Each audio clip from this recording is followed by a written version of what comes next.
Welcome to another edition of One-on-One with Mitch Lafon. Joining me this week, security expert and tour manager ANDRÉ Augustine. We talk about working with KISS, including the 1996 reunion tour, Prince, Run DMC, and many, many more. Without further ado, here is ANDRÉ Augustine. We are talking with ANDRÉ Augustine. Of course, if you are a KISS fan or Aerosmith fan, you might know him as the head of security back in the day. Good day, ANDRÉ. Pleasure to speak with you. It's a pleasure to speak with you. Thanks for having me. Yeah, absolutely. So there's so much to go over. There's all the different bands, and of course your book, Guardian of the Gods. Mm-hmm. But let's start with this. What are you currently doing? What I'm currently doing is more consulting rather than actual touring.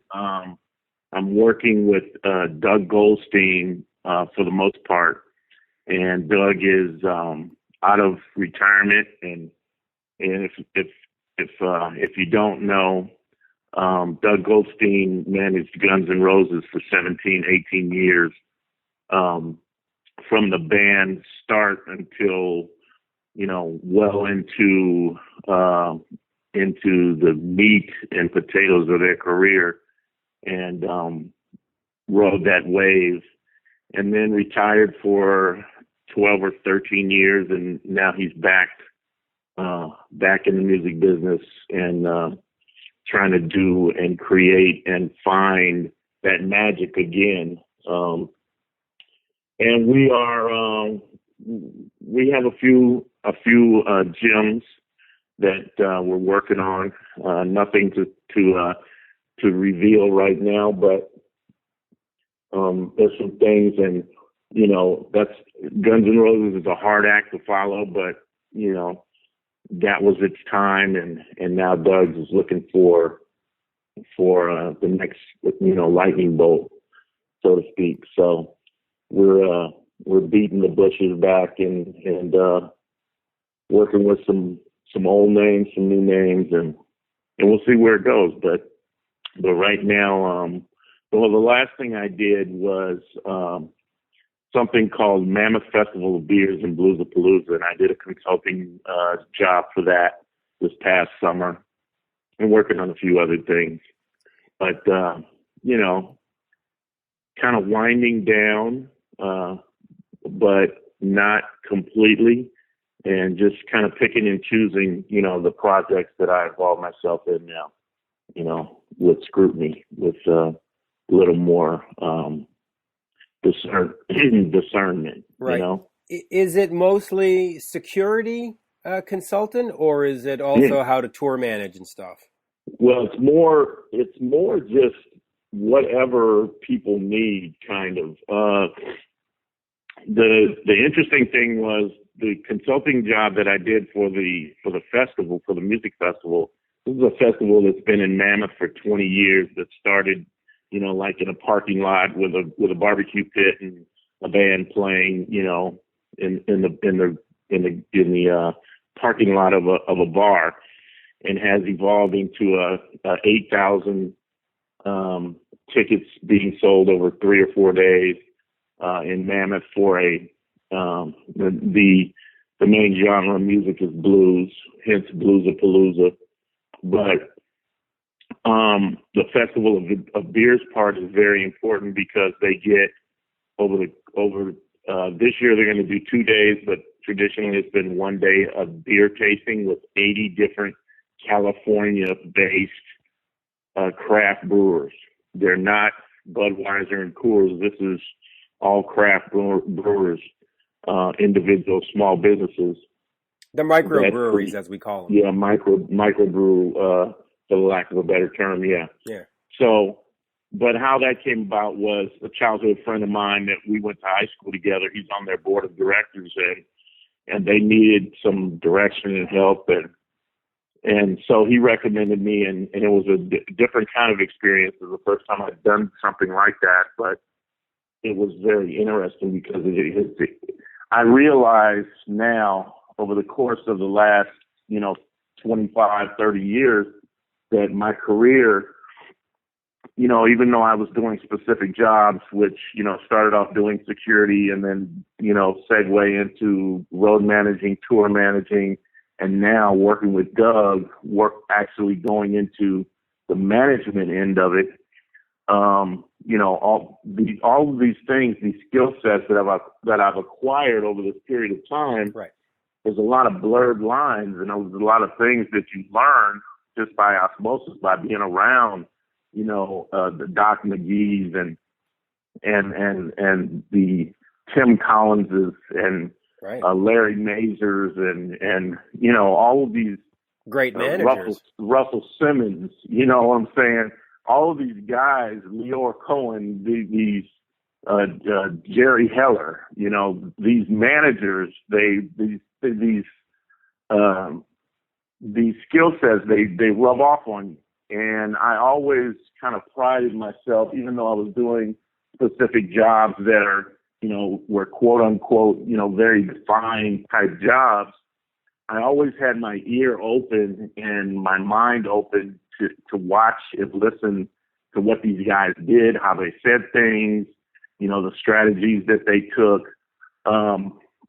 Paul Korzelius with, right. with Bon Jovi, all of these guys, they're very, very different, but they're quite similar in a lot of ways. Mostly in the human part of what they do, not so much the technical part or the logistics or anything like that, or the business type of things that they do, but the intangible things, how they interact with their artists and what their mindset is and how they go about doing their business on a daily basis. And so, this is, somebody pointed out to me not too long ago, a couple of years ago, that, where I was between, gigs, that, hey, you have these other skill sets. And, I never realized it before, but there were things that I knew how to do that I was just not doing because in my mind, I was kind of putting myself in a box, and under a label of, doing certain things when I could actually do other things. And that's kind of where over the last 5 years, I've been, expanding my roles and, whoever I've been working with and looking for other things other than just tour management, So. Yeah. So let me start at the beginning here. You go to Colorado State University. You're in the football program. You end up as a New York Jet with Mark Gastineau, Joe Glecko. I mean, some of the best defensive linemen ever.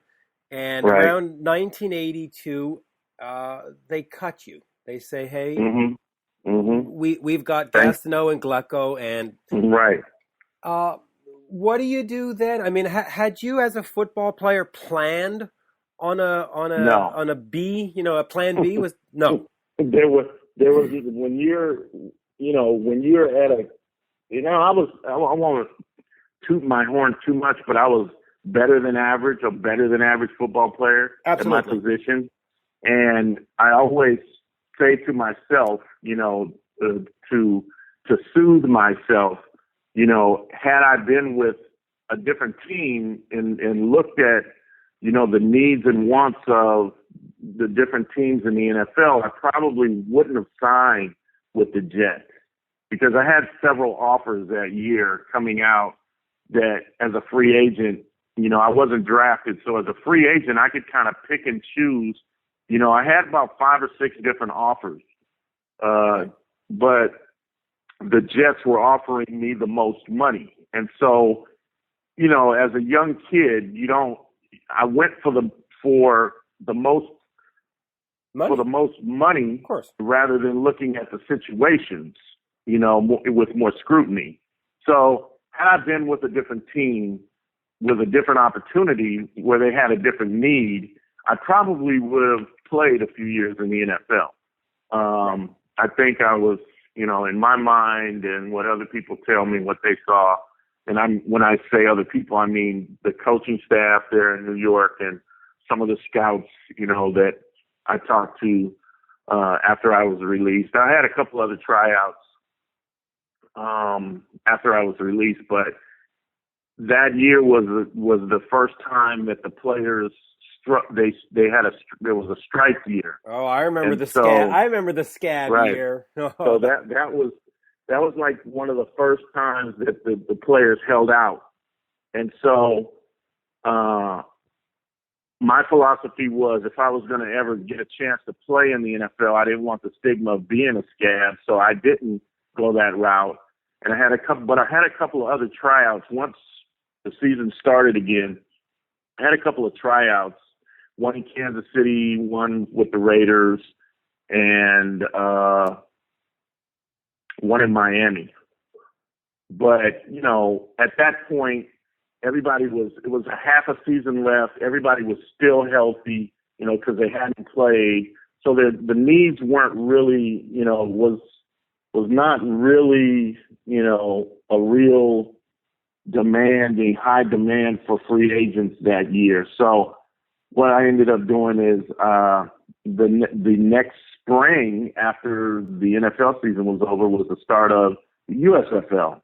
Which was, you know, where but that Herschel was, Walker and the New Jersey Generals and exactly. Well, I'm trying to think of some of the other teams. I mean, Donald Trump had his team, but the Generals, right?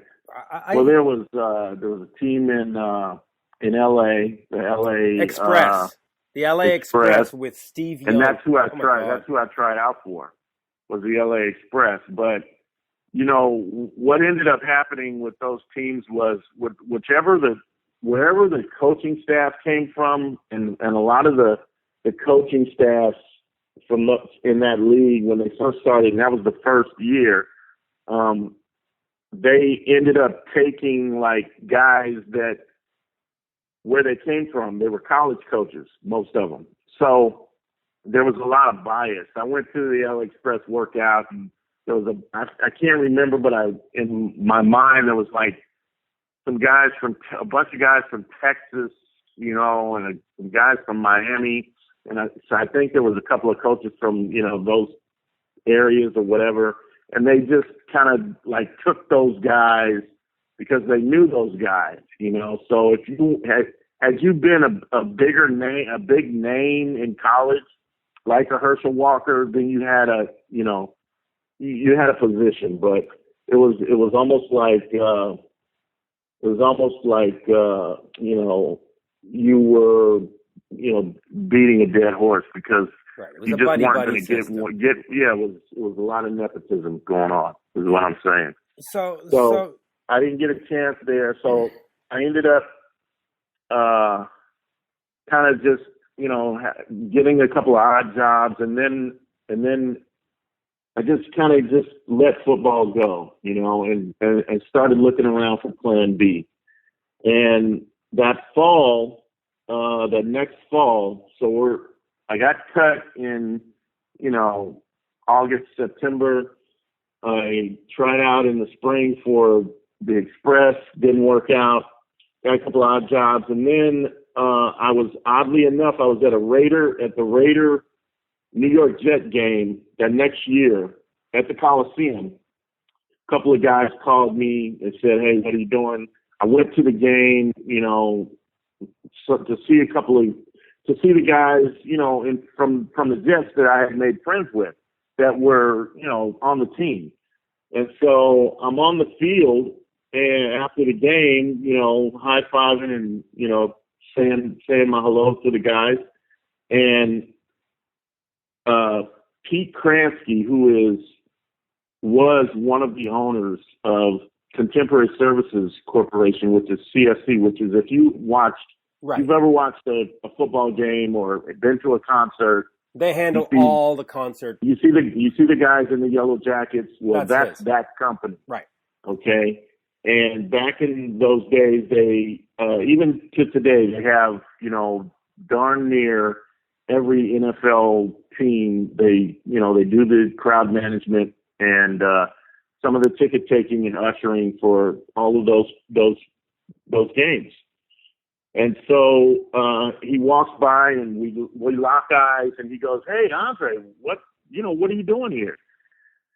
And I go, hey, man, we're in the tunnel at the Coliseum. And I go, hey, I'm seeing, a couple of my guys, blah, blah, blah. He goes, well, what are you doing now? I go, nothing. I'm looking for a job. What do you got? He goes, call me tomorrow. Call me this week. And so I call, I go down, they start putting me to work. And this was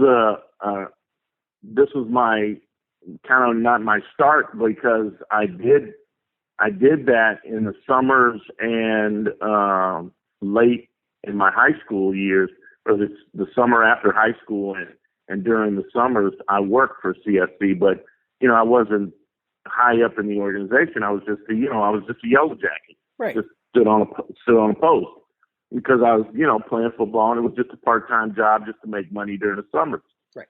So, but their whole philosophy back in those days, that company, was to hire athletes to go to the different high schools, junior colleges, and colleges, and hire athletes to work that yellow jacket position, because an athlete that's a current athlete is somebody who looks good in a uniform. They know how to kind of how to handle people after they're trained. They have a certain type of demeanor. They're physically fit. Blah blah blah. So that was their philosophy back in those days, was to hire current and ex-athletes to work for them. So long story short, I started working back with CSC, but in a supervisor's role. I came in, they put me right to work, supervising guys. And being older, I was able to do that, mentally. So I worked for them for a couple of years, and then one summer, I can't remember what year it was exactly, I think 86 or 85, somewhere in there, we got a call from Russell Simmons from a management company for Run DMC. Right, because you started working with Run DMC in 86, I believe. Okay, so we got a call early 86, late 85. Right. They had a problem in Long Beach where they had a concert, but it got out of hand. It was pretty much on the level of a riot. That's the way they termed it, and they had their tour shut down. All the promoters said, "Hey, we're not, until you get your shit together and figure out, how to make this safe for the people that are coming to your shows in these buildings, we're not going to allow you to perform in any of these buildings." All the promoters got together and they shut them down. And so we got a call at CSC. Pete Cranston got a call. And so we put together a program and a team of guys. In that first year we came out, it was the first time that was ever done. We put walk-through metal detectors. We did line staging. We did full-scale pat-downs. We did all of these, the visual deterrent, the deterrents with, we did announcements over PA systems outside. We did line staging with bicycle rack. We did a bunch of different things that had never been done, and it was in direct response and that's interesting. You mentioned their that problem. Let me just take you up on that for a second, because that stuff that you mentioned there is the norm now. You go to any venue and all that stuff is done now. Do you think that Long Beach incident with Run DMC is sort of what, for the lack of a better word, revolutionized venue security? Is that was that the changing moment of how we see venue concert security? Well, let me put it to you like this. If it hadn't been them and that incident, the first time that would have happened probably would have, turned the tide to a more vigilant, type crowd management, techniques. I'm not saying that these techniques, we invented these techniques, but Pete Cransky, Damon Zumwalt, the two owners, they are the grandfathers, the pioneers, the inventors of the different techniques that are being used all over the world by all of these crowd management companies. These two guys basically created this industry. Right. Okay. Before there was CSC, there was no crowd management type organization or standards. There were a few, but it wasn't as widespread and implemented the way that these guys have done it. And so, I'll just take you that. You're very right on that, because I had gone to concerts in the 70s and 80s, mm-hmm. and the yellow T-shirt that says security on it, there wasn't that. Mm-hmm. There were a few guys that stood at the front of the stage, and right. It was almost like going to a giant party. You'd go to the, in my case, the Montreal Forum, and it was sort of like mm-hmm. going out and hanging out with your friends. There wasn't this sense of, oh, I better be careful of that guy in the yellow shirt, and just that, having a very visual cue of, oh, that guy's mm-hmm. secure. That's a great deterrent. It's a great change in how we mm-hmm. saw things. Mm-hmm. See the whole idea behind the color, the yellow color, okay, instead of something like sometimes you see crowd management companies, they use red. Right. Okay. Well, that's a psychology. Right. It's a psychological thing. The color yellow is more calming. It's more the philosophy behind what they do at CSC and what these two guys devised was, it's called peer group management. And so you put somebody in front of the stage, or you put somebody as a ticket taker, you put somebody as an usher, and it's all about, looking like the patron. So instead of having somebody in a uniform with a gun belt and a badge in blue with a riot helmet on, or with a trooper's helmet on, or a trooper's hat on, that's being abrasive. You don't want to be abrasive. You don't want to escalate right. situations. You want to de-escalate them. You want to calm things down. So the first thing you see a bunch of guys or a bunch of people in yellow, which is it's not an abrasive color. Red is an abrasive color. So to start with, everybody's in yellow. And the second thing is, everybody looks like everybody else at this event. It could be your brother, taking your ticket, or, your cousin or your uncle standing behind the barricade. They look like the people that are at these events. So that whole philosophy is the crux, the cornerstone of what CSC and this, what is called peer crowd management, is all about, So right. That's a little bit of the history behind, the color and what we do and how we go about doing our business. And I carried that all the way through my whole career, because I'm going to tell you, all of those groups that I worked with, and I've worked with Run DMC, I've worked with Public NWA, Enemy, right? Public Enemy. I've worked with a ton of, hip hop groups in some of the hardest situations that could ever be. But when you work at the Los Angeles Sports Arena in the late 70s and the mid 80s at a Hispanic Latin dance where it goes from like 6 p.m. to 5 a.m. and all they're doing is drinking beer and dancing, and it's rough in there, or you're working an NWA concert in Little Rock, Arkansas, where the Crips and the Bloods have, been transported somehow to those cities, and they're in those cities and they're doing things just like the gangs in LA are doing, and you're looking at situations where at any given moment, two guys from opposite parts of the city bring their problems into the venue rather than dealing with it outside the venue.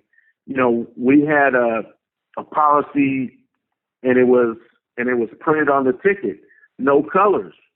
So Right. we stopped people in on tour with NWA and Run DMC with colors on. I mean, because we were trained. We had, before we went on tour, the first Run DMC tour, we had a gang unit come in and give us, you know, the philosophies and give us training to know what to look for, how to deal with them, what to say, what not to say, you know, all of these different things. We had private training sessions where we actually, you know, elevated our skill level, you know, to be able to go into these areas in all over the, you know, I forget how many shows we did. I think 55 shows that summer, something like that, with Run DMC and Public Enemy. But we knew what to do, you know, and we refused people. We sent them to the box office, go get a refund. You know, your whole group here is dressed in red. We, you know, that's not allowable. We're not letting that in. We just didn't allow it to happen. We could refuse service to whoever we didn't want to be in the building, and we exercised those rights. And there were times in different cities where we just didn't allow people to come in, you know, unless they looked a certain way. And it's sad to say, but, you know, we went through a whole summer of shows with those guys and had no incidents, 0 incidents. So, you know, Which is remarkable. That was something that, you know, I pride myself on being able to say that, you know, I led a crew where we kind of changed the face of, you know, how this was going to happen and how it was going to go on. Yeah. And to be honest with you, had CSC not been involved in that tour, they would have never toured again. Because the reason why they were able to tour was because they hired us. The promoter said, "Oh, you're gonna bring CSC in and bring a team of guys out on the road and implement all of, you know, this whole program." And we had to, you know, do a presentation and show these promoters what we were going to do to prevent what happened in Long Beach from happening again. And it was, you know, it was a success. And that was, and there again, at that time, I didn't know there was a whole nother industry that was doing what, you know, we did that summer. But that was, you know, my first taste of the road and opening my eyes to a different way of, you know, making money in the music industry, you know, outside of CSC. And so we did that for 2 summers. 2 consecutive summers. The second year, they actually, Russell Simmons' management company that controlled all those East Coast groups, we did a tandem tour where we did, Run DMC was on their own tour, and then LL Cool J, Public Enemy, a bunch of the other lesser popular groups went out and did. It was a Def Jam tour and a Dope Jam tour. Right. And so there were 2 tours that ran simultaneously. And so I kind of hopped back and forth, you know, was like the lead supervisor on the whole thing. And I had 2 crews of guys, one on one tour, one on the other tour. And I just kind of went back and forth, leapfrog back and forth, just to make sure everything was going the way it was supposed to.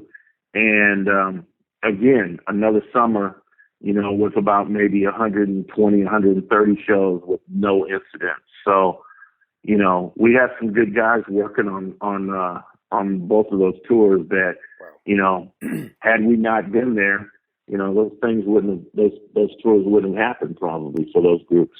Right. And of course, you know, I'm looking at our time, and there's a bunch of bands that I love that you've worked with. Yeah. So I want to get to those. Okay. Kiss, just before the Revenge tour, you're managing the band. Nelson, Steve Wood, who was their tour manager, gives you a call. I guess this was in the time of Larry Mazer. I'm thinking, and he says, "Okay, come join the Kiss entourage."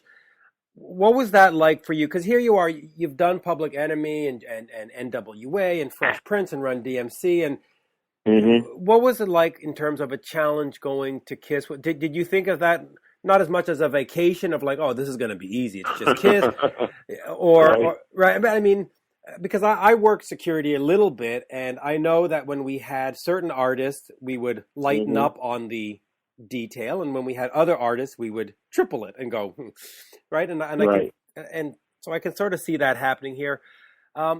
What was that like? How did you get into, other than Steve, was Steve sort of the reason that you got into the Kiss entourage? Absolutely. Well, let's back up a little bit. Okay. On that point. Oh, because you had Aerosmith before then too. No, I ended up doing Aerosmith before I did Kiss. Right. Okay.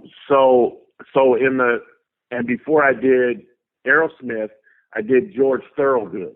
Right. Believe it or not. No, I believe that.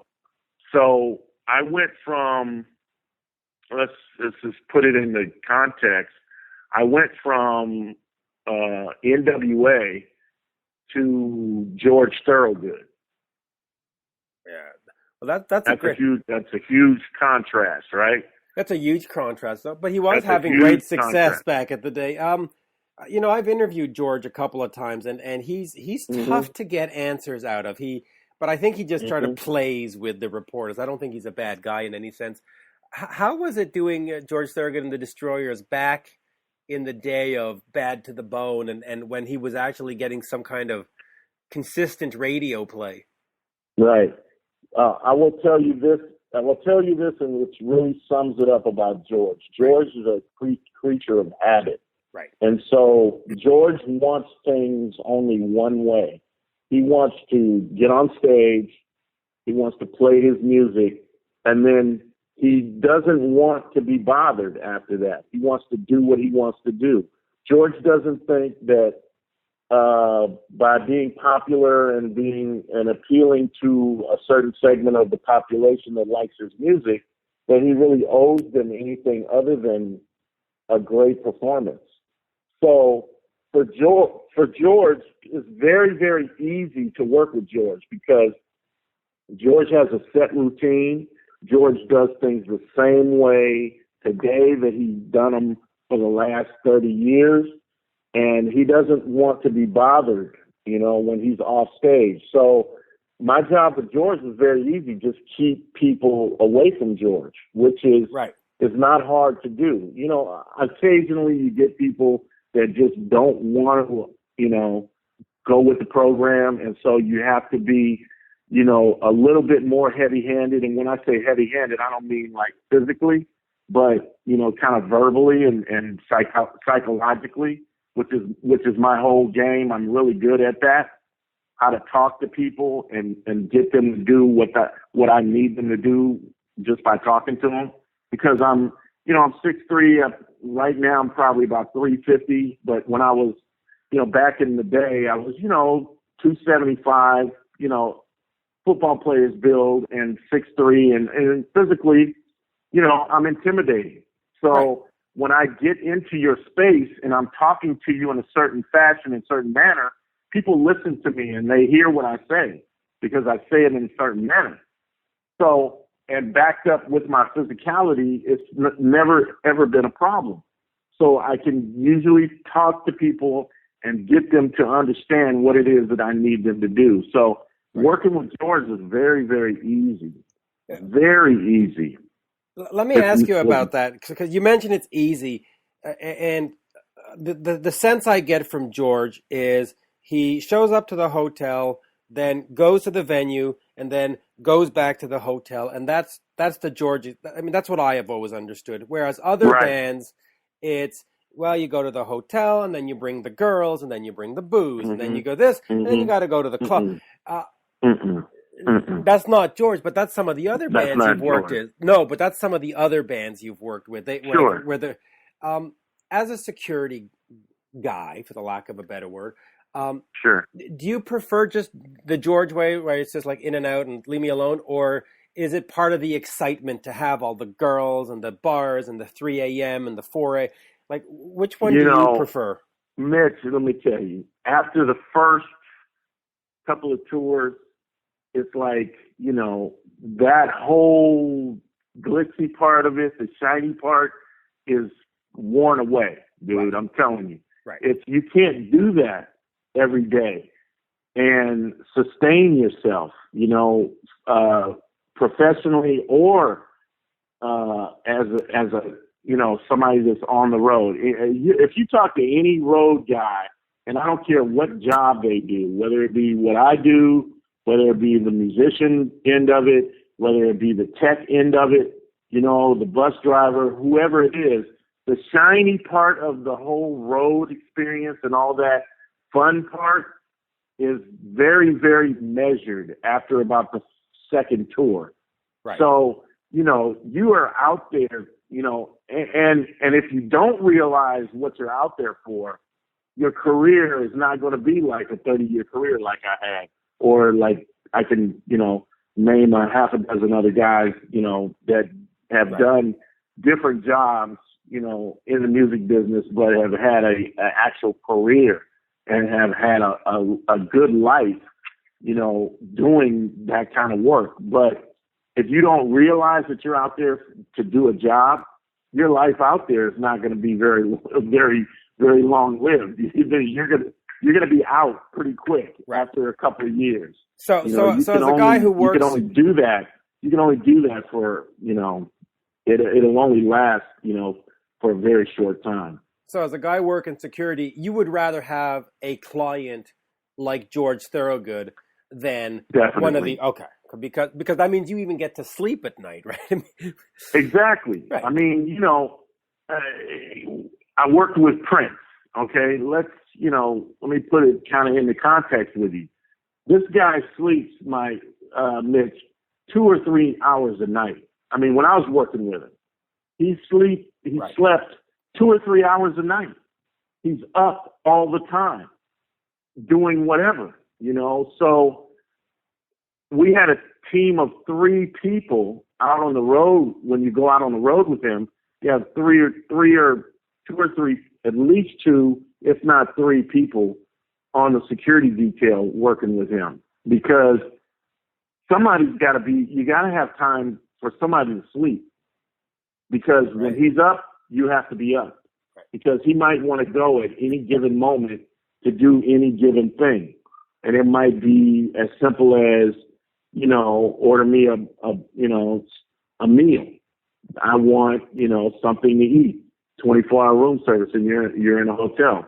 Or if you're, in transit, you're on a bus and he's just, you get there and he's just on the bus. He's up. I want to go to the studio. So you're on the road. You've got to find the studio, and this is not stuff that is planned.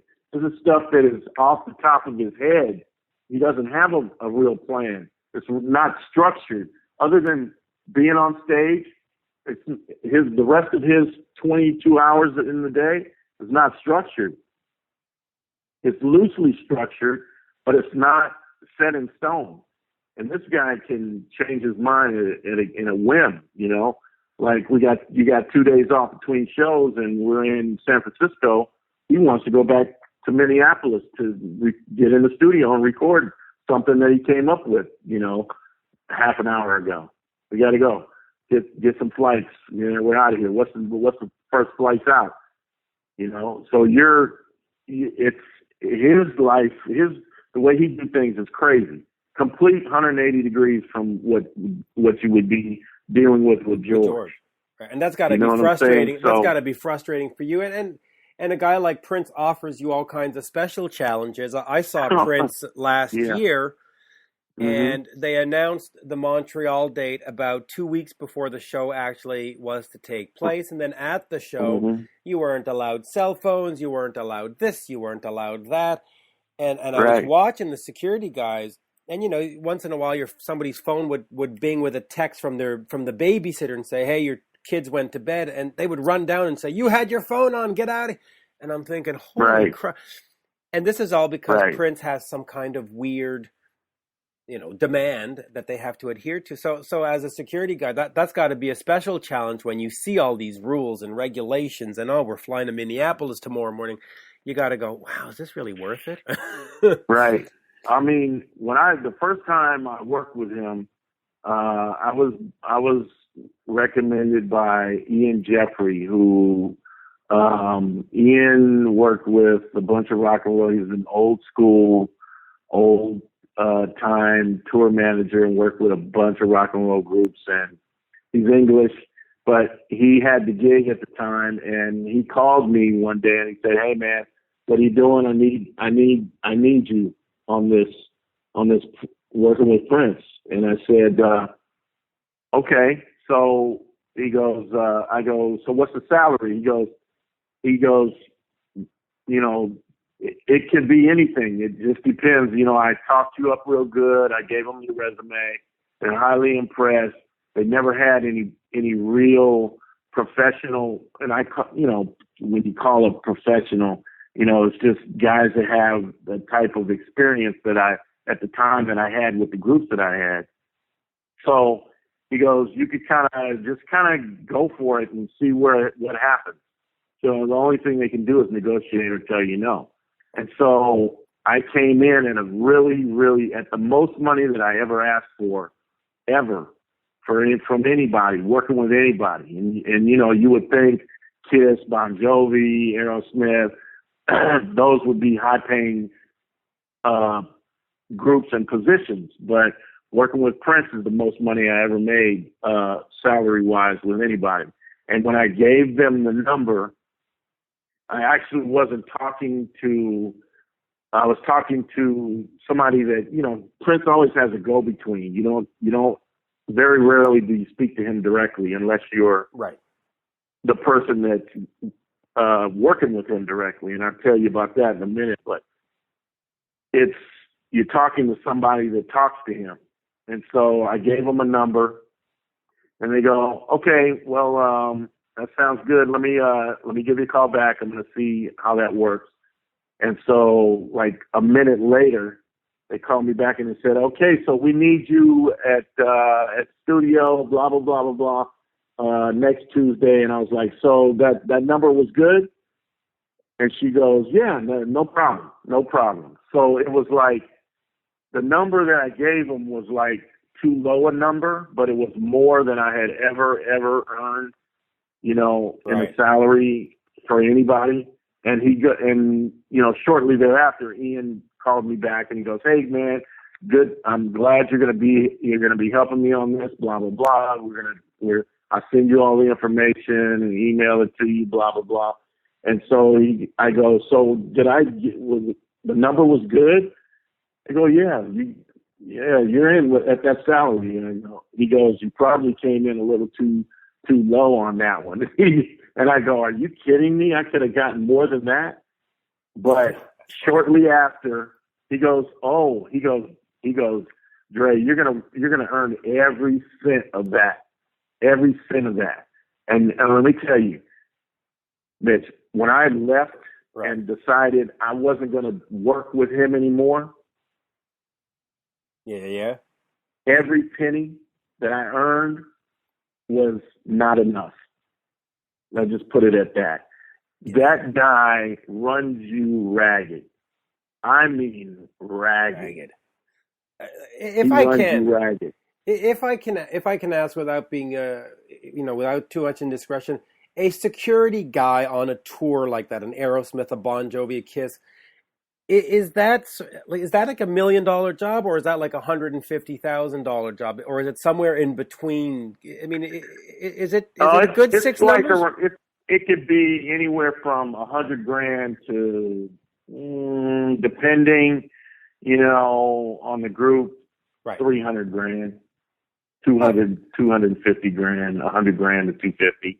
So it's a solid six numbers. Very well. Okay, and let's say $300,000. Is that like is that sort of like an 80 tour gig, or is that's your like Rolling Stones, your U2s.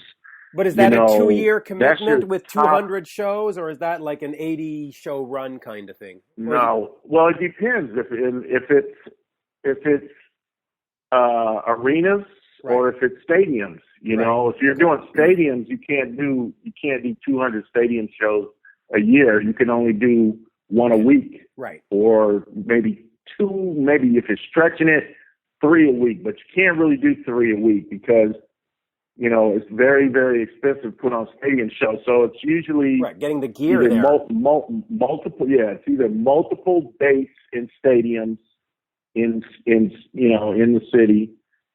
Same city, or it's, that would be 2 shows a week, or maybe you could get in 4 shows a week doing it like that. Wow. But what happens if you do it multiple shows a week in stadiums, you have 2 sets of gear.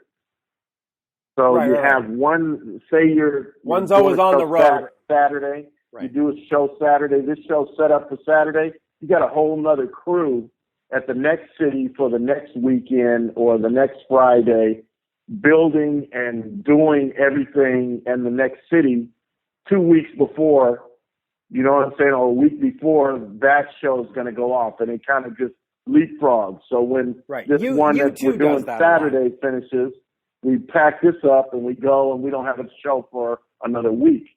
Gotcha. In another city. So you're leapfrogging. So, you can do 100 shows or 80 shows like that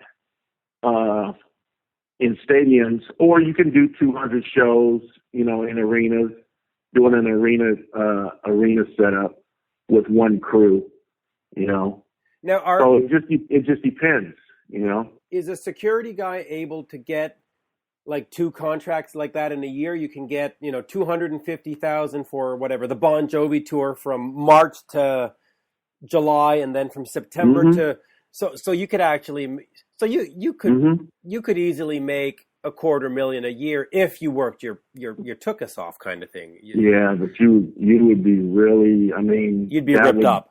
Okay. It would be hard, but physically, mentally, right. But there again, depending on the group, like with Aerosmith,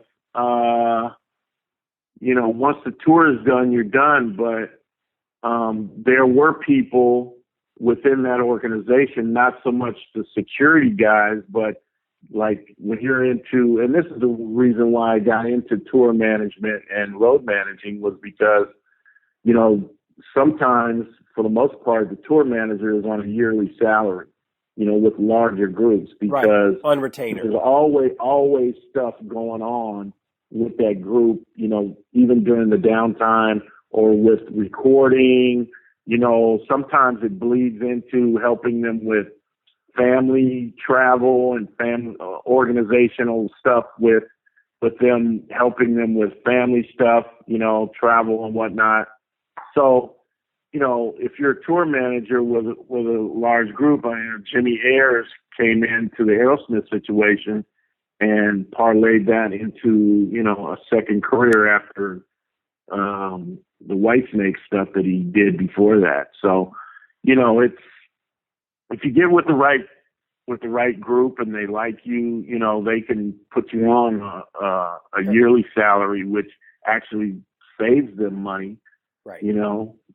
Over a weekly salary, and gives them a full-time employee that they can call on 24/7. Right. You look like a guy like Malvin Mortimer with Def Leppard. He's been with them since like 82 or something like that. It's been forever. Exactly. And so, you get comfortable with people, and this is a business that it's personal services business. It's your personality and familiarity with a client. They become more than a client. They look at you as more than, an employee for a lot of them. So, the lines are a little skewed and blurred at times, which sometimes can be good, sometimes can be bad. It could go, bad very quickly, and it's happened to me, a couple of times, but it just is what it is, and, right. Sometimes people say, well, are you friends with Prince? You're friends with Steven Tyler. You are, but you aren't. You can never be I just don't think working in the capacities that we work in, and I mean from the manager on down, that you can ever be friends with those artistic types like that, because right. you just don't, you're not on the same level, life-wise. We're regular people. We do what we do. You can go and take your clothes to the cleaners or go put your, I'm doing a load of laundry right now. Put your clothes in the washer and dryer. I guarantee you, Steven Tyler doesn't know how to load a dishwasher or put clothes in the washer and dryer, because they always have had someone to do that. Their job is not to be a regular person. Their job in life is to create that music. That is what they were put on this earth for. And so when you find someone like that is more two-handed in their lives, that can do those things. Pat Benatar, I work with Pat Benatar. She's a perfect example of having her feet on both sides of that line. She's very, very domesticated. She's a very, very, very, very down-to-earth person, and her musicality doesn't blur her personal. You know what I'm saying? Right. She's very much in tune with both sides of that coin.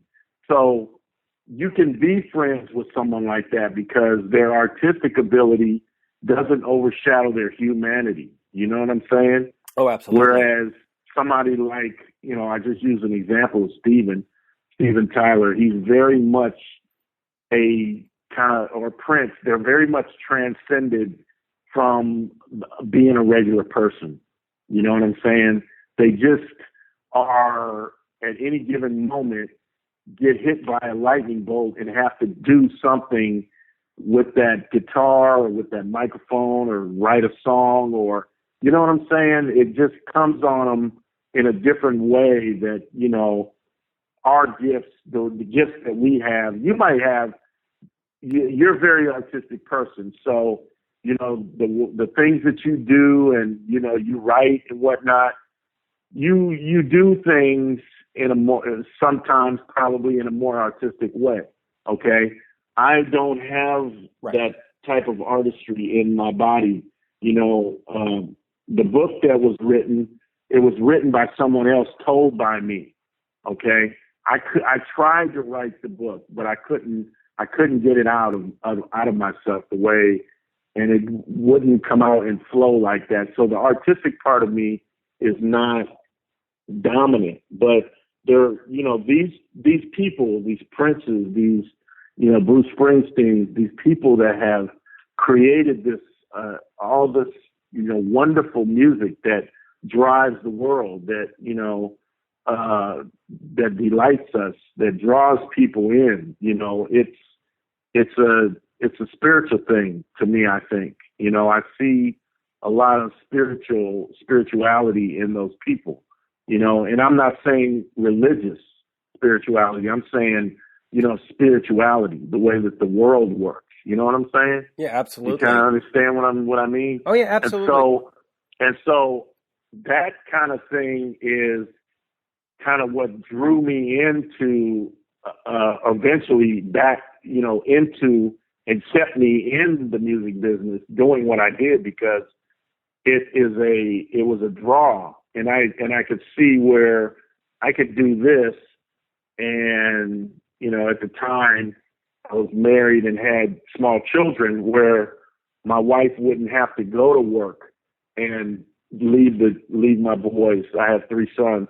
Leave my boys to a babysitter or to their grandmother or whatever, that I could do this and sacrifice my time at home, being with them, and then she could do what she needed to do with our children, And so that was my underlying motivation for getting into this business. I looked at it exactly like that. That was my reasoning for doing what I did. Well, you did it very well, because everybody reached out to get you. I mean, you look at all the names. those were the biggest acts from 1985 up until now. I mean, you didn't miss it. Right. Let me get back. I missed a few. I missed a few that I. You didn't miss many. I mean, you had Kiss on the reunion tour, Bon Jovi, Aerosmith on their great comeback, Run DMC when they were exploding that scene, George when he was big, NWA when they were big. And of course, but okay. So let me get back to Kiss for a second here, because yes, sir. Kiss and Aerosmith and Bon Jovi are three of my favorite bands ever. So here you are on the Revenge tour, and which, by the way, was a great tour. I saw it in Montreal. It was fantastic. Yeah, the band sounded great. But they're probably the best band that. I mean, they're probably the best band they've ever had. Is those four guys, to me. The Revenge tour, listen, as a longtime fan who saw Kiss back as early as 1979, the Revenge tour was the absolute best tour I ever saw. Musician-wise, with Eric Singer on drums, they were fantastic. They did the entire spectrum of the career. Up at that point, they did new stuff like, Take It Off, blah, blah, blah. They went back to Parasite. They were doing double bass drum. It was a spectacle. It was fantastic. But ticket-wise, didn't sell too well. Didn't sell too good, right? It didn't sell well. And then, of course, because it doesn't sell well, here they are. They had tried to do the Bon Jovi or sort of the melodic rock stuff of the 80s with Hot in the Shade, and that didn't work for them. Then they decided, okay, we're going to go heavy, and Paul's going to wear a T-shirt that says FUCK on it, and we're going to be black leather, and then it doesn't do well. At that point, do the rumors of what if we did a reunion tour start coming up, or at that point are they just going, okay, well, what's plan B here? We did the leather jackets, we toughened up the image. Do you remember any of the goings on at that point? Sure. The goings on were, I'm gonna tell you, the reason why there was a reunion tour was because the fans were fucking screaming and shouting at every opportunity they could get. Okay. But they had been, we had been for 10 years. I mean, when Vinnie Vincent came in the band, we said, bring back Ace. And then when, Eric's car passed away, we said, bring them all back. And so there must have been. It was a matter, let me tell you, Mitch, it was a matter of a void. Okay. It was a matter of desperate measures and desperate times. Right, because to that point, you couldn't tell Gene and Paul anything about Ace and Peter. They didn't want to hear about it. Right. But when you get to the point where you've sold 80, 90, 100 million records, okay, but you look at your bank account and you say, what the fuck is going on here? I'm not gonna say Gene and Paul were broke. Okay, I'm not going to say that, but their level of wealth, their level of wealth, and what they were used to, and where they were at that point in time, was the driving force to open their minds to the possibilities of listening to other people, outside forces, say it's time to do this. Okay, you try to do everything else, nothing else is going to work for you. It's the fucking makeup, man. Yep. And there had been enough time between when that makeup came off and them trying and stumbling all those times, you know what I'm saying, to recreate the magic that you would never get without the makeup on, okay? And them just realizing and being fucking tired of not being able to be and do what they want to do financially, to say, okay, let's talk about it. Let's think about it. Let's, mull it over. Let's, what are the possibilities? And Peter and Ace were in a position at that time, being fucking broke and destitute as they were, okay, to say, make bygones be bygones and open to the possibility, and being able for Gene and Paul to do the deal that they did with those two guys, to be able to make it all worth their while, and emotionally for them to be able to say, let's put, this behind us and make this working arrangement a working arrangement. You know what I'm saying? Yeah. Do you remember when that might have been? Because trust me, dude, we were doing. Let me tell you, Mitch. You remember the convention tours of '95? Okay, right. You remember the convention tours? Of course, I went to one. When we were doing the convention tours, that was when the ideas were coming, and it was going from. And that's when they split with Larry Mazer and Steve Wood. Okay. And they said, at that point in time, they didn't have a manager, so they weren't able to do, anything, get any kind of traction at all in the business, on the business side, because here's Gene trying to negotiate, business without having, any savvy at all that way. Gene's just, he's a fucking brute, in business, and his style is only one way. So he can't do what a regular manager can do. And so when Doc kind of sidled his way in there and, had some meetings and some run-ins with Gene, and, it was actually Doc's idea, and presented the idea to them about the reunion, and putting the makeup back on, and Doc doing what Doc does to convince them that this is the way that you need to do it. Right. This is how you can get back to the top. This is how you can get back and make the kind of money that you want to make. And I'm going to tell you something, Mitch. Gene and Paul didn't believe Doc. They did not believe Doc until we walked into fucking Tiger Stadium, dude. Until they put those tickets on sale, until Doc put the tickets on sale, they still didn't believe until he put the tickets on sale of what this was going to do. He kept telling them, the buzz is fucking amazing. It's this, it's that. They were still skeptical. They weren't confident enough, and they were so biased and so turned off to the makeup to that point that they still didn't believe until they put the tickets on sale. And Tiger Stadium was a big gamble because here's 48,000 people. Now, I bought a ticket. Right. I drove from Montreal to Tiger Stadium. It was 103 degrees or whatever the hell it was that day. It was fucking hot as hell that night. It was awful. But had it not sold out, had they only sold, the infield or 15,000, that tour would have been dead in the water. People would have gone, oh, ooh. But luckily it sold out. Let me tell you, thank God for Doc McGee. Right. He's a mad scientist genius when it comes to marketing, promotion, and doing what Doc does. And you can't even define it, what he does. He's just a fucking evil mad scientist, you know what I'm saying? With what he does. And he's a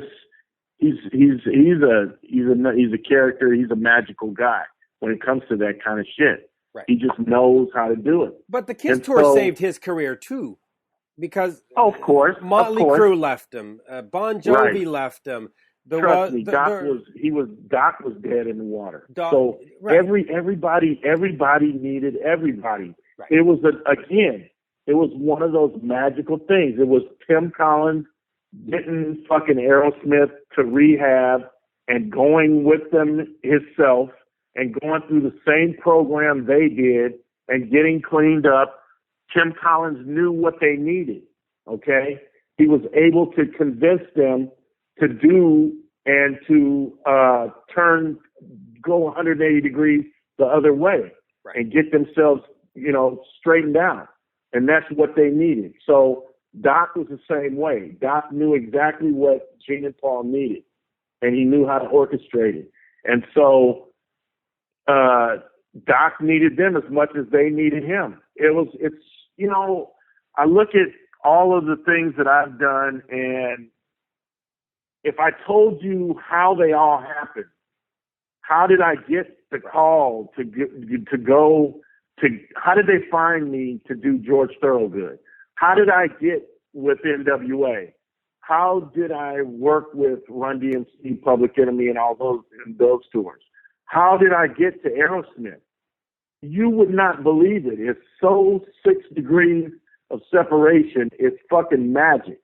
And that's what the reunion tour was. It was fucking magic. It was the stars, the universe lining up, everything being correctly, you know, happening in the world.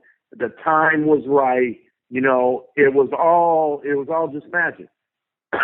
We were in rehearsals when Doc put it all together. He got Ace and Peter, you know, in. We're at a rehearsal studio in Hollywood, and it was my first. And I had been doing my first kind of tour management shit with them was the reunion. I mean the Revenge. After I just did security on Revenge. The convention tour? The convention tours. Right. You know, and that was my first I organized that whole, you know, the travel part of it and this hotels and this and that. And so that whole part of it was my introduction to them. And so when we came to do the reunion tour, I was Gene called me and said, "Hey man, we're getting ready to blah, blah, blah. You know, come to rehearsal, check it out." And so I walked in the rehearsal studio and they're playing, and I can't remember what it was. But it was, you know, one of the standards. Right. And I just sat there, those 4 guys on stage. I sat there. I had not met Peter and Ace at that time. I sat there in that rehearsal studio and closed my eyes, and it took me back to fucking high school, dude. It took me to high school. I just closed my eyes and all these memories and fucking, I'm going to tell you, I fucking teared up because at that time they sounded so good. Ace being as fucked up as Ace is, and, you know, who knows what he was on that day or if he was on anything, but, you know, he wasn't sober. You know what I'm saying? Yeah. But listening to him play that fucking guitar and Peter just back there solid, you know, because I had a reference point. I had, you know, Bruce Kulick listen to him and Eric play those songs with Gene and Paul. But when I sat in that rehearsal studio that day, that first day, and listened to them play, right, and closed my eyes, I'm telling you, I teared up. And I mean, there is a magic, right? I'm gonna tell you, it was fucking magic. And when they finished that song, I got up and I walked to the bandstand. Paul introduced me to Ace and Peter. He jumped down off the bandstand. He grabbed me by my arm and he goes, "I don't know if this is gonna work." He said, "What do you think?" I looked at him and I said, "Are you out of your?" These are my exact words, Mitch. I said, "Are you fucking crazy? Are you kidding me?" I said, "You mark my words. As soon as the fucking tickets go on sale, it's going to sell the fuck out." Right. Just like that. He looked at me strangely. He goes, "Well, you know, I don't know if you've ever been around Paul. He's a little bit on the goofy side to me. He's like, well, you know, I hope you're right." Like that, you know, "I hope you're right." And I said, just remember what I said, okay? Just remember what I'm saying to you right now. And he turned and I went over and shook Gene's hand and said, "Hey man, how's it going?" And I let them continue on. And then I excused myself and I went out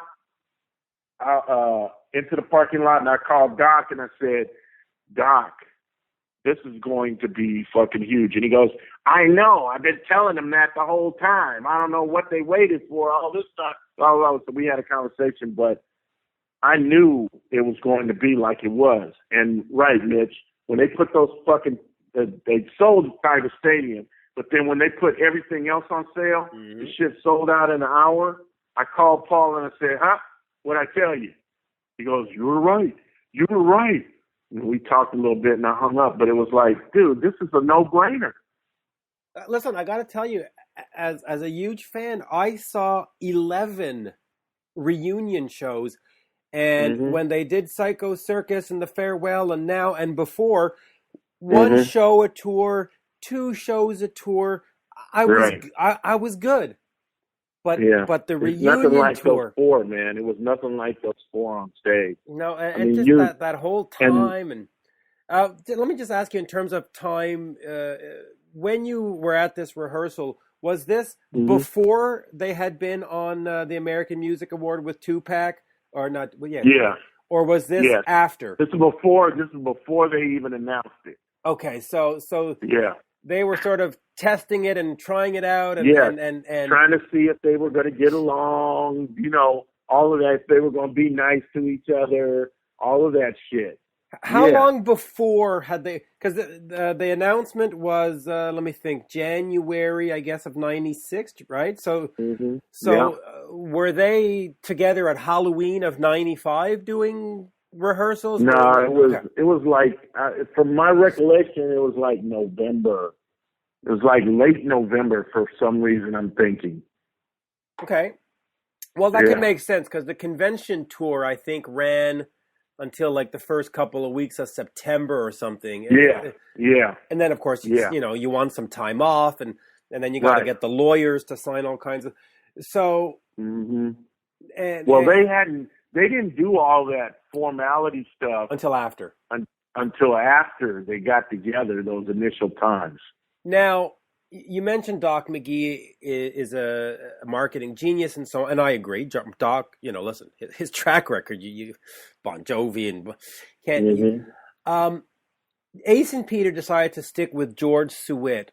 How much of a thorn in the side was that? Why didn't they share Doc's vision, or was there a conflict of interest if Doc represented Gene and Paul? I mean, why not just say, hey, let's just throw in to one hat, all of us, all for one?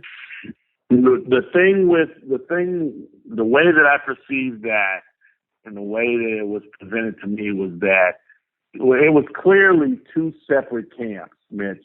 Right. They were never going to be all together, because there was a lot of distrust from Gene and Paul towards Peter and Ace. And if you know what the history is, at the time, I don't think either one of them, I think, had already sold their interest in their characters. So Gene and Paul owned all 4 characters. Peter and Ace didn't own their characters anymore. They had sold them to Gene and Paul. Right. They bought them out at some point years before. Yeah, I think it was in the late 80s. They sort of said, "There's no value to this. Let me take some money for it now and scram." Oops. Right. 5 years later. Oops. Yeah, exactly. So when that all came about, Swint was representing, I think he was representing Ace, and going around doing all of Ace's business. And so Peter, instead of getting his own person, he couldn't afford it or whatever, he just joined camps with Ace. And so it was 2 against 2, even though it was really 2 against none, because, let me tell you, you couldn't have done it without those 2, but the way that Gene and Paul kind of positioned themselves, everybody clearly knew who was in charge and who was calling the shot. So it was a delicate line that Gene and Paul, walked. They turned their heads and turned a blind eye to so much shit on that tour just to get it done and get this money in the bank. So they weren't trying to upset any apple carts when it came to Peter and Ace. They just kind of they let Doc deal with, you know, the division with Swint and do all that. But, you know, Peter and Ace, they had less power than they ever had, because financially they were in such bad, both so financially destitute and in such a bad way that they had to do this and take the terms, you know, how unfairly they might have been. Right. They had to do what they had to do, you know, just to survive that period in their time, in their lives rather. So, you know, it was funny because, you know, you would see Gene and Paul do certain things, you know, in front of them, you know, to appease them and make them feel, you know, like this was a, you know, one big happy family. But on the other end, you know, you knew what the financial dealings were. You know, I wasn't privy to it down to the penny, right. But I knew that they were salaried employees. Right. Just like I was. And the rumors from back then, and of course I'm not privy to either, but it was like they were only making like $250,000 a year, and you're going, what? The tour grossed X amount of million, and they're getting, you know, the money of an airplane captain? Like, Exactly. and trust me, you're pretty right on, pretty close probably to the amount too.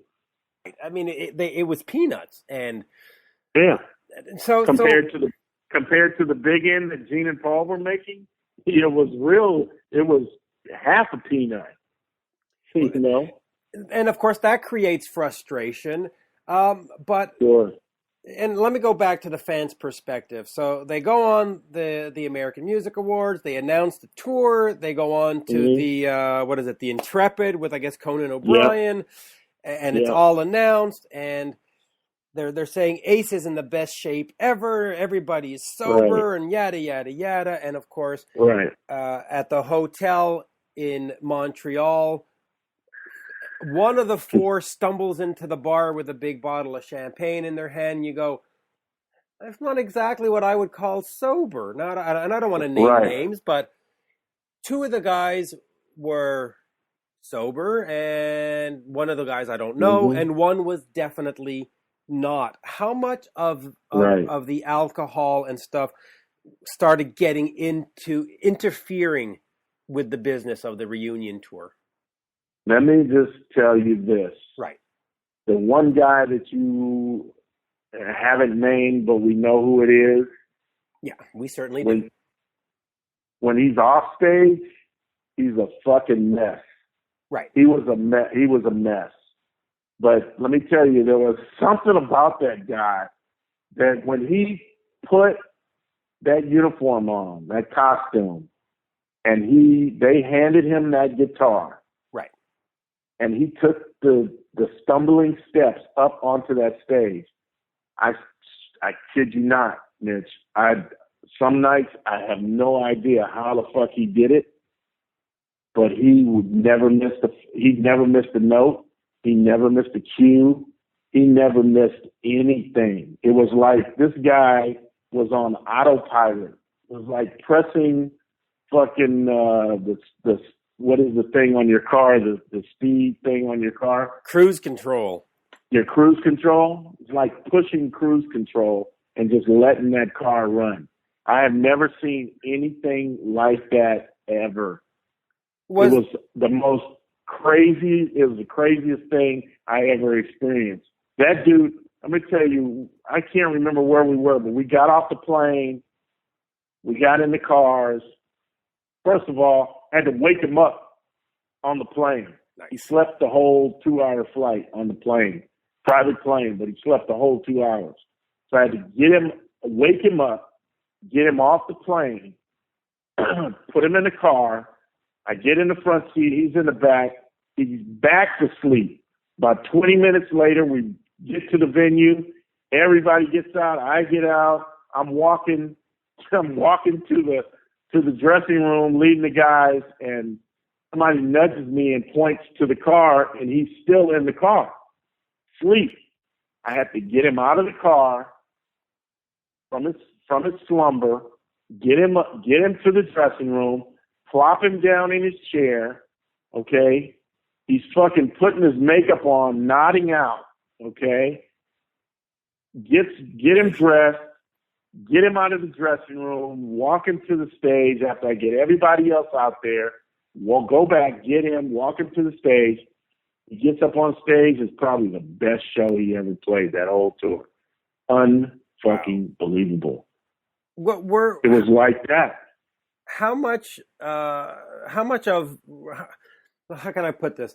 Gene and Paul must have been rolling their eyes at this behavior. How much of that was a constant refrain of, what are we going to do? Do we hire somebody else? Do we keep somebody? No. The saving grace was, okay, you had Tommy Thayer, who did whatever he did on that tour. I don't even know what his job description was. He did the wardrobe. He did the uniforms. He did the costumes. He took care of all of that. Right, because eventually he became tour manager, and eventually he was also wasn't he Paul's tech or no? I don't know. Anyway, he was around. Yeah, he was around. So if anything happened, and I believe that something actually happened one time, from what I remember, was that Tommy was like ready in the wings to do it. You know, if Ace couldn't, perform or whatever. So they had an ace in the hole, for the lack of a better term. They had an ace in the hole with Tommy Thayer because Tommy could put the makeup on. He could, he could look the part. They had wig made for him. So it was like, if that happened, then we got it covered. And, Eric Singer was always on speed dial. If something happened to Peter, they would call Eric, and Eric would come. If he needed it, they needed him to, he would come and do what he did. So it was not, they were never ever worried. Of course there was a lot of eye rolling and, whispering in my ear, is he okay? Did you check on him today? Have you been in, did you talk to him? Was he okay last night? I was closely, guarded in that position to make sure that, he didn't wind up, dead. I always had a spare key to his room. Right. Because it was a constant thing for me to have to spend more energy on Ace than any of the other three. I could slip the day sheet under the other three's floors.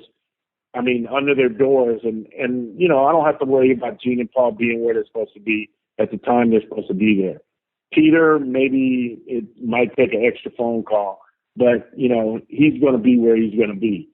Ace, dude, I'm gonna tell you, it's just the most frustrating thing is like call, no answer.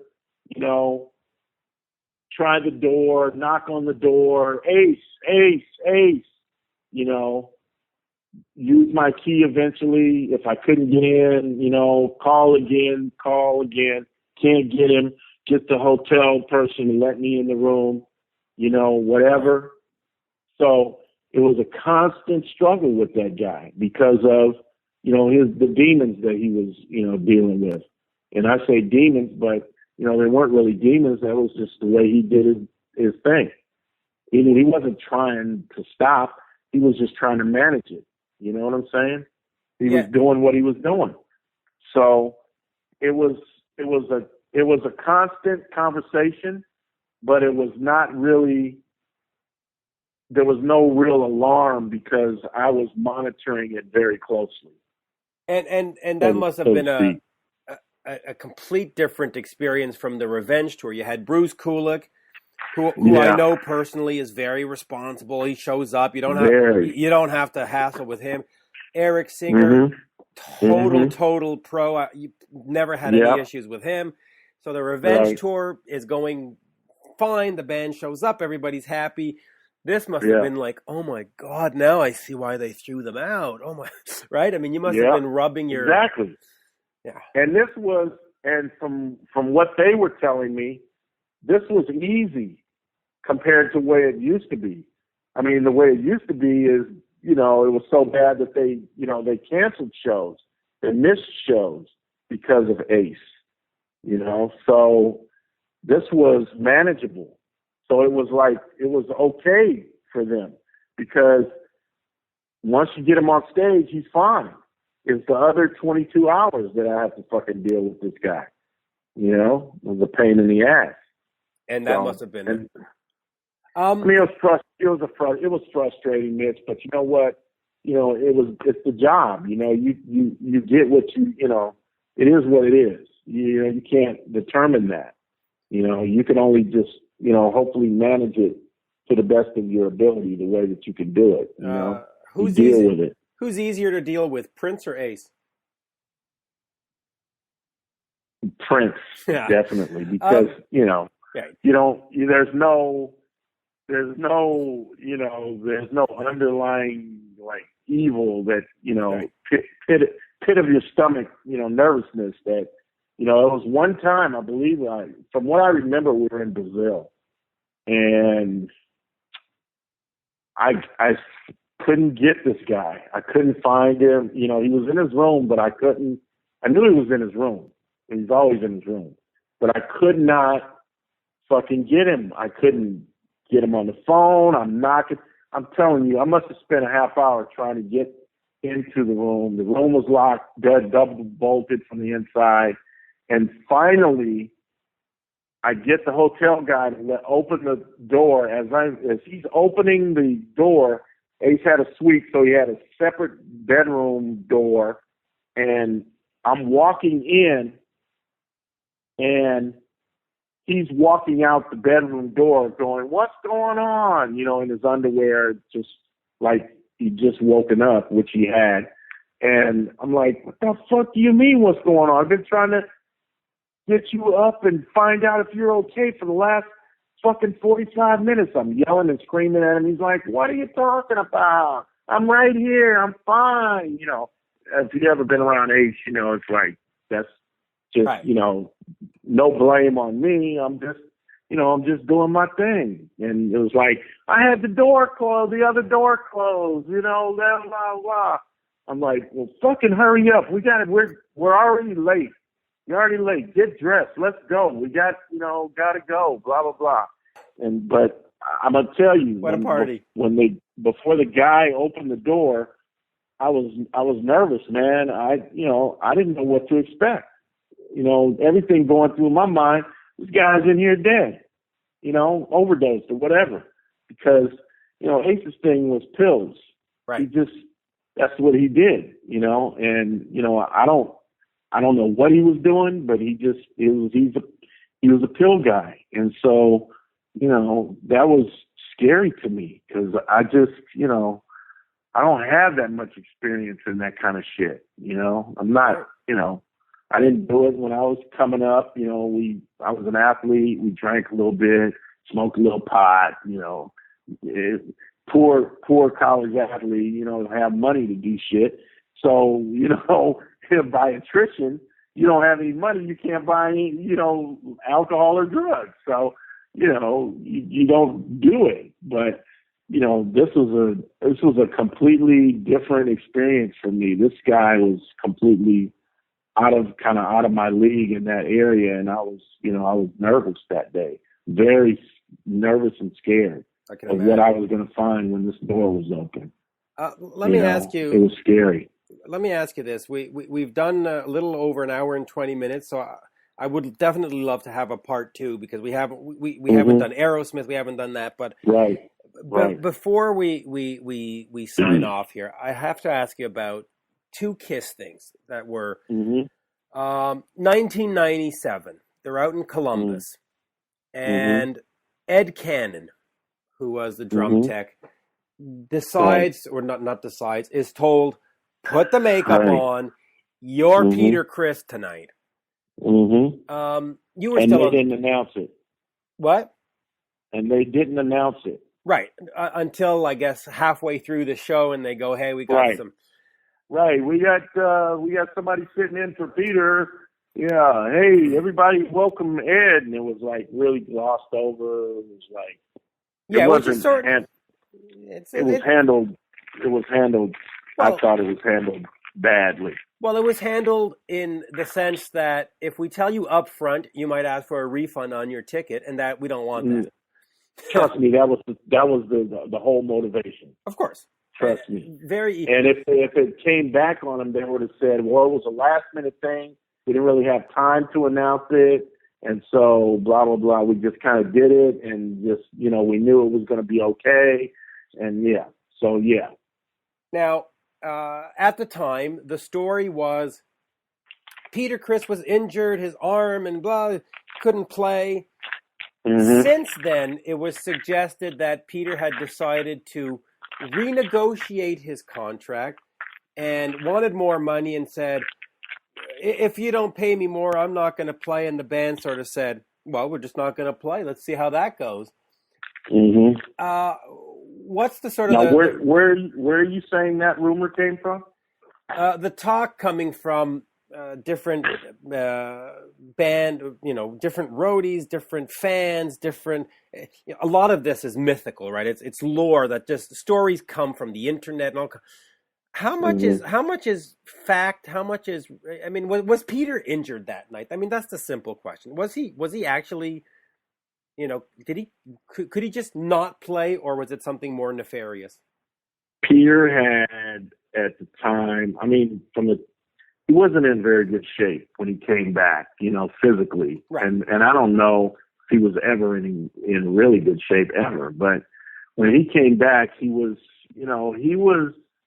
physically, he was kind of weak, right. Physically, muscle wise. And so, the rehearsals were hard on Peter. And then when we started doing shows, because of how many shows we did on that tour, I don't know if you remember, but when the tickets went on sale and they sold out in an hour, the whole tour, right? Every ticket was sold. Doc,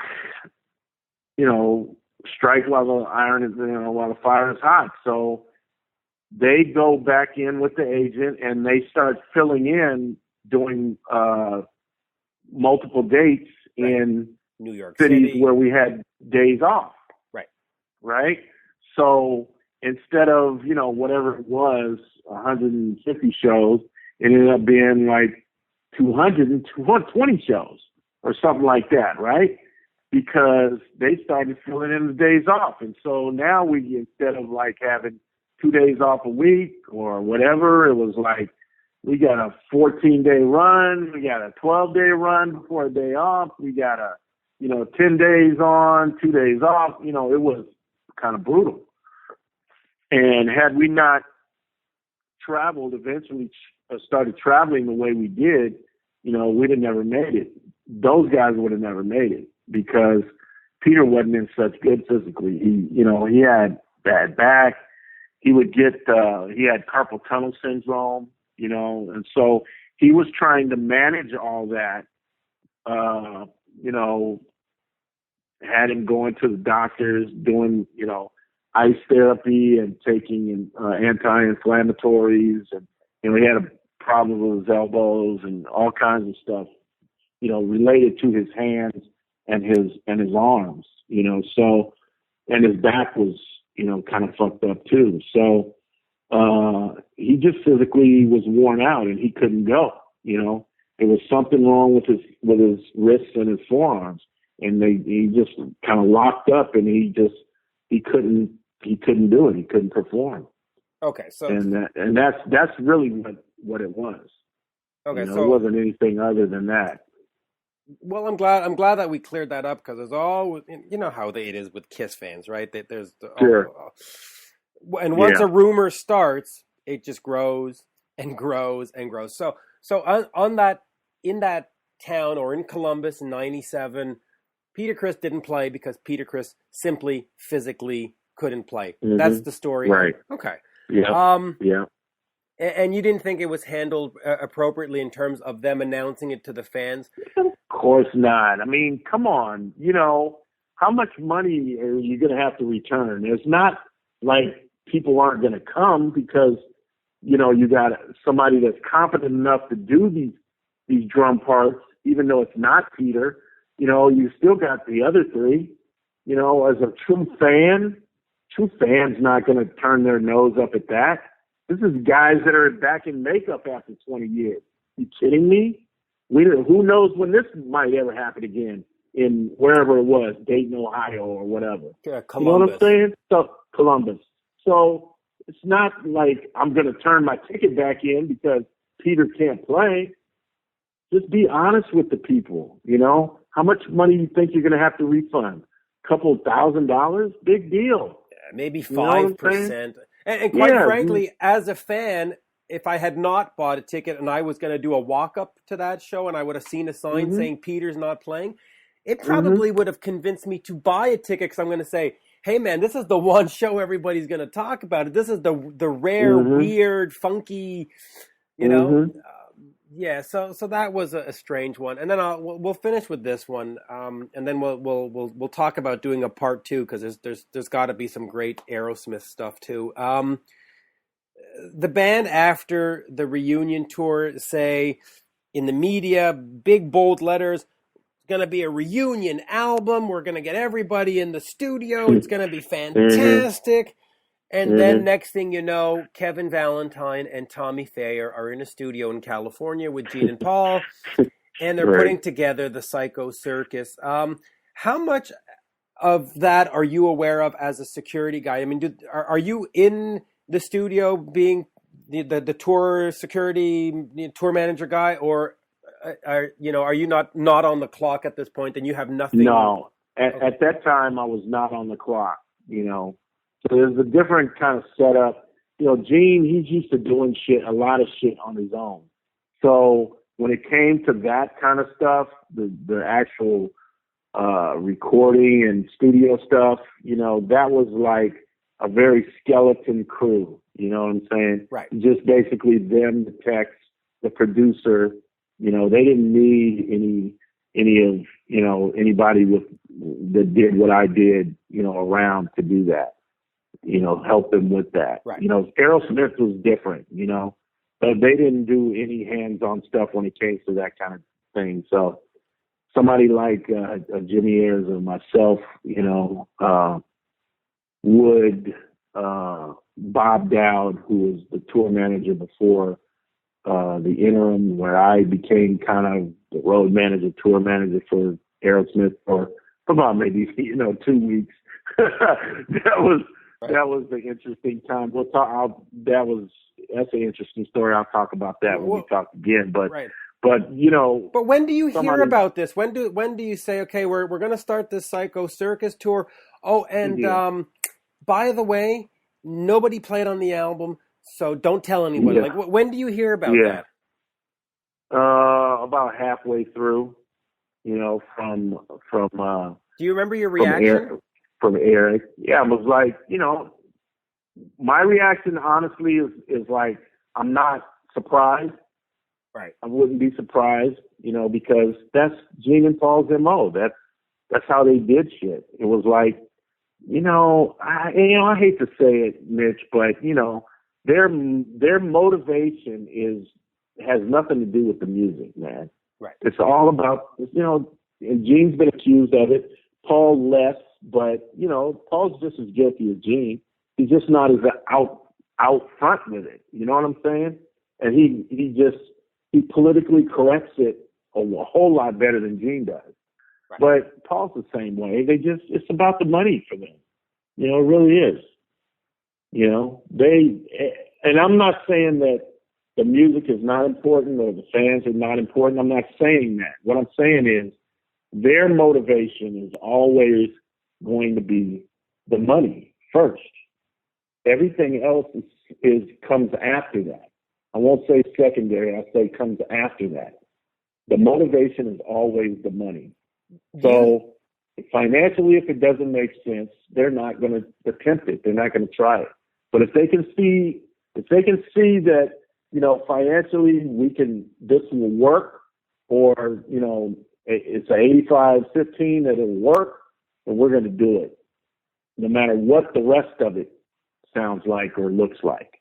Do you think that their thinking was it's just going to be cheaper to pay Tommy and Kevin Valentine to play on these tracks? No. Okay. Because at that point,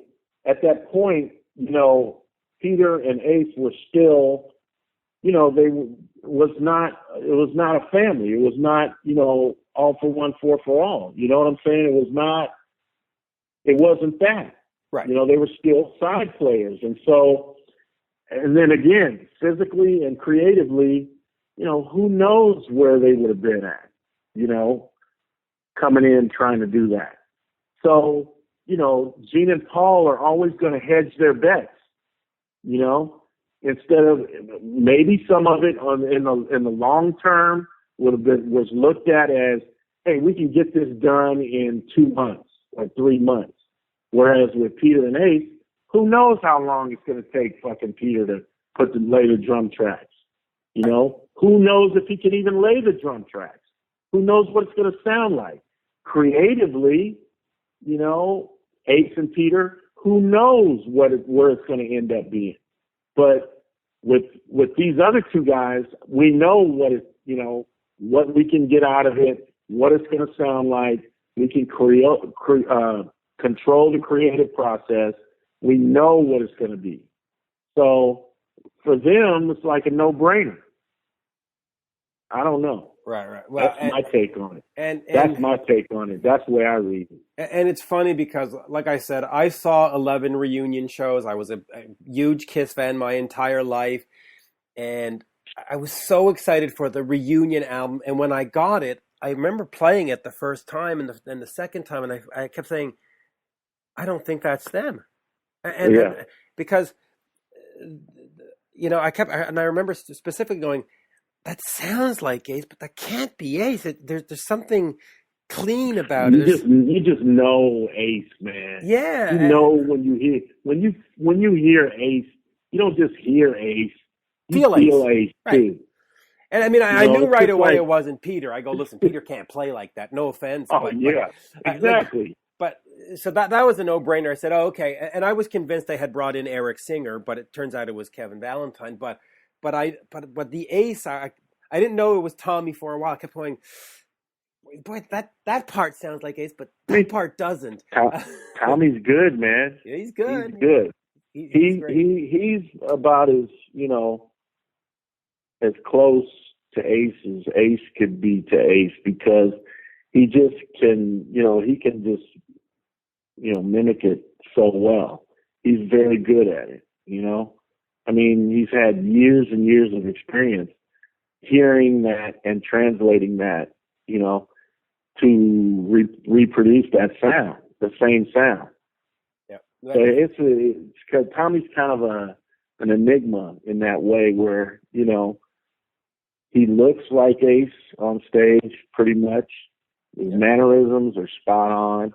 And, he can, most people like Eric, you can tell Eric's not Peter. Right. Of course. That's why they made Eric another character, at first. So, you know what I'm saying? So, but Tommy he's about as good as it gets, Yeah, and in that regard. And unfortunately, Psycho Circus is what sort of turned me off to. I saw one. Mm-hmm. Did I see one Psycho Circus show or two? I was less excited because I had felt sort of ripped off, and I had felt like, Anyway, it was too bad. But look, listen, you gotta love Kiss. They're still going at it. Almost 50 years. We're slowly getting there. So, good for them. And hey, it is what it is, Yeah. And we definitely need to do a part 2 and speak Aerosmith, because Aerosmith I was a huge fan of the Done With Mirrors album that came out in, I guess, 84. And then they went back in and they did Permanent Vacation. And that was my entire, 87? I guess it was. 88? Yeah, I would say 86. 86, 80. I mean, that was Yeah. my album of the year, and I still love that album. And what they That's did, a great album. Great tours. It Mm-hmm. was great. So we'll keep it for a second one. And Andre, absolute pleasure talking to you today. It's been my pleasure, bro. revealing from the insides of the Jets and the football to Psycho Circus.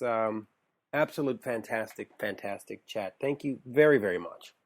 You're welcome, man. Thank you. Absolutely. And we'll talk soon. Okay.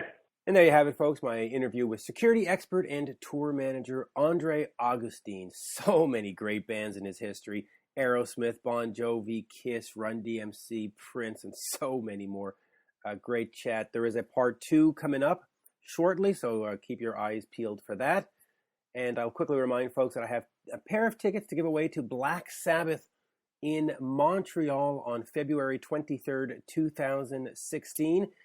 Head over to the One-on-One Mitch Lafon Facebook page, like the page, and then send me a note saying that you would like the pair of tickets, that you'd like to win them.